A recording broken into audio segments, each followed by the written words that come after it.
Zlodej z Radole, svedectvo Kočiša.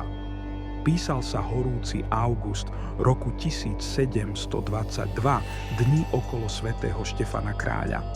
Práve som zapriahal kone, aby som odviezol pána grófa Gašpara Suňoga na Majer do Povinny, do Rástok.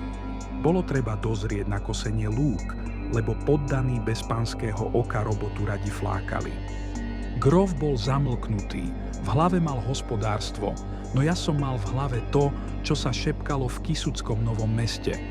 Ján Ruraj, ten náš pánsky úradník, sa nejako priveľmi rozťahoval. V krčme hral mariáš, ako by mu peniaze z neba padali. Šaty mal z drahého sukna, na prstoch šperky. Vraj od rodičov, vravel. No v meste ľudia nie sú slepí. Čo má za rodičov, že mu dopustia toľko troviť, hovorili. Keď sme dorazili do Povinny, zistil som, že som v kaštieli niečo dôležité zabudol. Pán gróf, musím sa vrátiť do Radole, povedal som a hnal som kone naspäť.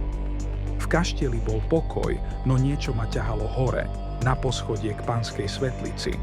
Otvoril som dvere a vtedy mi zamrzla krv v žilách. Rúraj. Stál priamo pri grófovej truhlici. V ruke držal malý kľúčik a vedľa neho, na zemi, už boli pripravené dva ťažké mešce plné mincí. Čo to tu stváraš, Jano? Skríkol som. Ostal ako obarený, no v očiach mal niečo zlostné. Vedel som, že toto je zlé. Chopil som ho za plecia, vyviedol von z izby a dvere som na 3 západy zamkol. Kľúč som schoval a utekal som k vozu. Musel som dostať grófa späť skôr, než sa tie peniaze vyparia. Hnal som kone do Povinny ako šialený. Gróf Gašpar, keď ma videl zadýchčaného, hneď pochopil, že je zle. Vrátili sme sa do Radole. Cestou som mu všetko vyklopil. Aj o tom kľúčiku, aj o mešcoch. Dobehli sme k izbe. Odomkol som a ostal som stáť ako obarený. Izba bola prázdna. Truhlica zavretá, mešce nikde, všetko upratané, ako by sa tam pred hodinou nič nestalo. Pozrel som na grófa, ten na mňa. Triasli sa mi ruky, veď som predsa zamykal.